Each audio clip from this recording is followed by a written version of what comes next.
Hello, আসসালামু আলাইকুম। কেমন আছেন সবাই? তো আজকে খুবই সহজ একটা রেসিপি নিয়ে আসলাম, যেটা পানির মতো সহজ, সবাই বাড়িতে বানাতে পারবেন। তো এটার জন্য আমি প্রথমে এখানে 1 কাপ মুরগির বুকের মাংস এবং হাফ কাপ পেঁয়াজ একসাথে ব্লেন্ড করে নিয়েছি। তারপরে এখানে আমি এক এক চা চামচ হচ্ছে আদা কুচি, রসুন কুচি আর একটা কাঁচামরিচ কুচু করে কেটে নিয়েছি। আর এখানে 1 টেবিল চামচ সয়া সস রয়েছে। আর 1 টেবিল চামচ তেল, ফুটনো তেল রয়েছে। তো আমি এখানে এই মাংস আর হচ্ছে পেঁয়াজের কিমার মধ্যে আমি প্রথমে আদা রসুন কুচি আর হচ্ছে কাঁচামরিচের কুচি দিয়ে দিলাম। তারপরে এখানে সয়া সসের কুচি দিয়ে দিব, সয়া সস দিয়ে দিব আমি। পরে এখানে আমি ফুটনো গরম তেল দিয়ে দিলাম।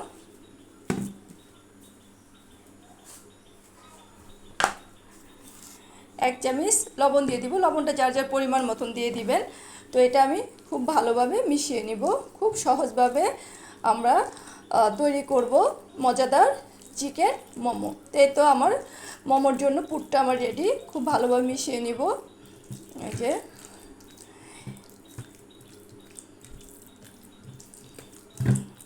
তো আমি এখানে মেশানো আমার হয়ে গেছে। এখন আমি এটা এক সাইডে রেখে দিয়ে আমি মোমোর জন্য ডোটা তৈরি করে নেব। তো এখানে আমি মোমোর জন্য ডোটা রেডি করে ফেলেছি। এটা তো আমরা সবাই জানি ডোটা কীভাবে তৈরি করতে হয়। তো আমি এখানে 1.5 কাপ ময়দা নিয়েছি এবং 1 চামচ লবণ দিয়ে আমি নর্মাল পানি দিয়ে, এটা আমরা যেরকম রুটির জন্য ডো তৈরি করি সেমভাবে আমি ডোটা তৈরি করেছি। একটি নরমও না আবার শক্তও না, সেই ইসে আমি তৈরি করেছি। তো সবাই এভাবে ডোটা তৈরি করে নেবেন। তো এই যে আমার ডোটা রেডি হয়ে গেছে। এখন আমি মোমো বানানো শুরু করি, চলেন যাই। তো আমি এখন এই ময়দার ডো থেকে ছোট ছোট লেচি কেটে নিব। ছোট ছোট আমি এরকম যার যার পরিমাণ মতো বড় করতে পারেন, ছোট করতে পারেন। তো আমি এতটুকু পরিমাণ মতন করে নিয়ে নিলাম। নিয়ে এটাকে আমি গোল করে নিয়ে নিব। গোল করে আমরা যে লুচি বানাই সেম সেই রকম করে আমরা মোমোর জন্য গোল করে নিব। তো এই যে আমরা এভাবে গোল করে নিই।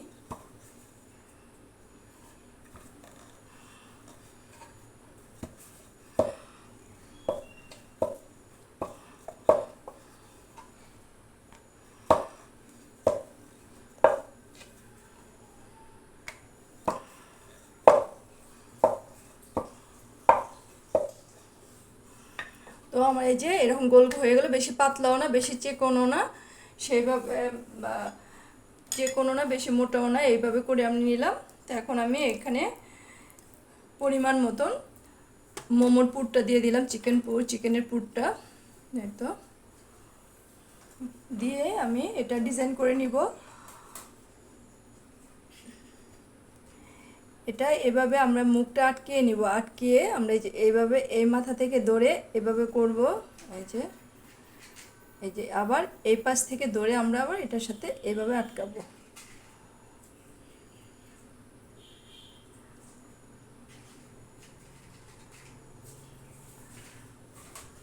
তো মোমো অনেকভাবে ডিজাইন করা যায়, যার যেরকম পছন্দ সেভাবে ডিজাইন করে নেবেন। এই যে আমার একটা ডিজাইন হয়ে গেল। তো আমি আরেকটা ডিজাইন করে দেখাচ্ছি। আমি রুটিটা বেলে নিলাম। তারপরে এরপর এখানে আমি চিকেনের পুরটা দিয়ে দিলাম। দিয়ে আমরা এই দুই মাথা আমরা এভাবে আটকে দিব, পুলি পিঠার মতন আমরা পুলি পিঠা যে তৈরি করি সেটা আটকে দিলাম। এই যে ভালো করে আটকে দিতে হবে। দিয়ে এই আপনার উল্টো পাশ থেকে এভাবে করে ধরে এভাবে আটকে দেবেন। এই যে একটা ডিজাইন হয়ে গেল। তো এই যে যার যেভাবে পছন্দ সেভাবে ডিজাইন করে নেবেন। এই যে খুব সুন্দর একটা ডিজাইন হয়ে গেল। তো আমি এভাবে সবগুলো মোমো করে নিচ্ছি। তো মোমোগুলো আমি সিদ্ধ করার জন্য এখানে আমি একটি পাত্রে পরিমাণ মতো পানি নিয়েছি, একটা চালনি বসিয়ে দিয়েছি। এখন আমি চালনিকে আমি তেল ব্রাশ করতে হবে। আমি তেল ব্রাশ করে দিলাম। তেল ব্রাশ না করলে কিন্তু মোমোগুলো লেগে যাবে। তো পরিমাণ মতো তেলটা ব্রাশ করে নেবেন।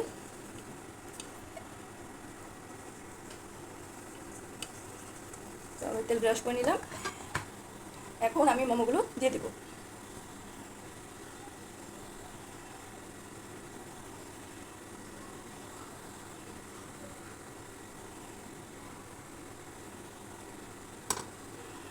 দিয়ে আমি এখন এটাকে ঢেকে দেবো। তো মোটামুটি 10 মিনিটের মতন সিদ্ধ করলে এই মোমোগুলো হয়ে যাবে। তো আমি এটা 10 মিনিটের জন্য ঢেকে দিচ্ছি, 10 মিনিট পরে ফিরে আসছি। তো 10 মিনিট পরে ফিরে আসলাম। তো আমার মোমোগুলো হয়ে গিয়েছে, একদম পারফেক্টভাবে হয়েছে। তো এগুলো আমি এখন তুলে ফেলবো, দেখেন কত সুন্দর। তো যেগুলো ফ্রেশ মোমো সাথে সাথে সেদ্ধ করে সেগুলো 10 মিনিটে হয়ে যায়, আর যেগুলো ফ্রোজেন মোমো সেগুলো হতে 15 থেকে 20 মিনিট সময় লাগে। তো সেইভাবে আপনারা করে নেবেন। তো আমি এখন মোমোগুলো তুলে ফেলবো।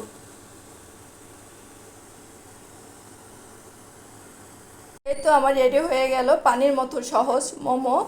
তো যারা বাড়িতে বানাতে পারেন না তারা অবশ্যই আমার রেসিপি ফলো করে বানাবেন, এবং কেমন হলো কমেন্টসে জানাবেন। খুবই সুস্বাদু একটা মোমো এবং খুব সহজে তৈরি করা যায়। আমি একটা খেয়ে দেখাচ্ছি। সে হয়েছে অনেক মজাদার একটা মোমো। তো ভালো লাগলে চ্যানেলটাকে সাবস্ক্রাইব করে পাশে থাকবেন, লাইক দিবেন, কমেন্টস করবেন। তো আজকে এ পর্যন্তই, আবার নতুন নতুন রেসিপি নিয়ে আবার ফিরে আসব। তো সবাই আমার জন্য দোয়া করবেন। তো আল্লাহ হাফেজ।